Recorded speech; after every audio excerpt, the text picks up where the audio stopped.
Hi friends, आज हम लोग देखेंगे 1833 का चार्टर अधिनियम। 1833 का चार्टर अधिनियम, इस अधिनियम के जो मेन प्रोविज़न थे वह मैं आज आप लोगों को बताऊंगा, जिससे इस अधिनियम को समझने में आप लोगों को मदद मिलेगी। इसमें जो पहला प्रोविज़न था वह प्रोविज़न यह था कि अब बंगाल के गवर्नर जनरल को भारत का गवर्नर जनरल बना दिया गया। इसमें प्रोविज़न था कि बंगाल के जो गवर्नर जनरल थे उनको भारत का गवर्नर जनरल बना दिया गया। पहला प्रोविज़न यह था जो बहुत ही इम्पोर्टेंट है। और पहले भारत के गवर्नर जनरल कौन थे? तो लॉर्ड विलियम बेंटिंग थे। इसको याद रखिएगा कि 1833 के चार्टर अधिनियम में बंगाल के गवर्नर जनरल को भारत का गवर्नर जनरल बना दिया गया। और जो सबसे पहले भारत का गवर्नर जनरल बने उनका नाम था लॉर्ड विलियम बेंटिंग। पहला प्रोविज़न था। दूसरा प्रोविज़न इसमें यह था कि मद्रास और बम्बई, ठीक है ना, मद्रास और बम्बई के गवर्नरों को विधायिका की शक्ति छीन ली गई।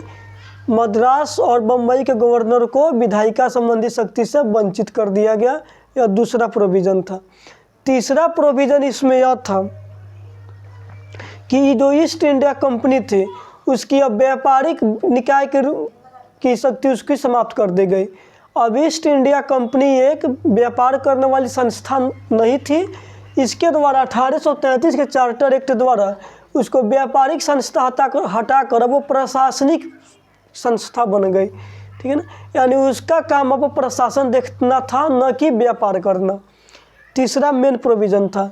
चौथा इसमें प्रोविज़न यह था कि 1833 के चार्टर अधिनियम के द्वारा ही सिविल सेवकों का जो चयन करने के लिए प्रतियोगिता परीक्षा का प्रावधान इसमें किया गया।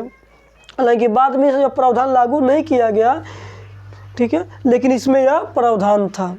तो 1833 के चार्टर अधिनियम में जो हमने बताया, फिर से उसका मैं रिपीट कर देता हूँ जिससे आप लोगों को याद करने में सहूलियत होगी। पहला प्रोविज़न इसमें यह था कि बंगाल के गवर्नर जनरल को भारत का गवर्नर जनरल बना दिया गया।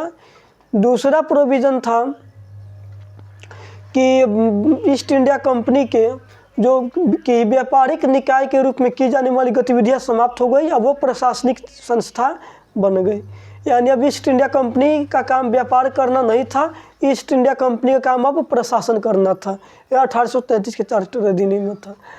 और मद्रास और बम्बई के गवर्नर को विधायिका संबंधी शक्ति छीन ली गई, ठीक है ना, यानी उनको विधायिका संबंधी अधिकार प्रदान नहीं था। और बंगाल के गवर्नर जनरल को पूरे भारत की विधायिका अधिकार दिया गया। 1833 के चार्टर में यह भी प्रोविज़न था।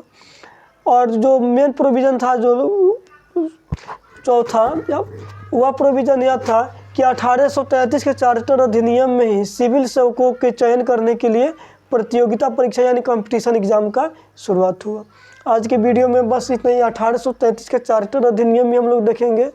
अगर आप भी सिविल सेवा की तैयारी कर रहे हैं, तैयारी करना चाहते हैं, कोई आपका दोस्त तैयारी कर रहा है, तो आप इस वीडियो को शेयर ज़रूर कीजिए, कमेंट कीजिए और चैनल को सब्सक्राइब ज़रूर कीजिए, क्योंकि यहाँ पर हर एक कंपटीशन की तैयारी फ्री में कराई जाएगी। धन्यवाद।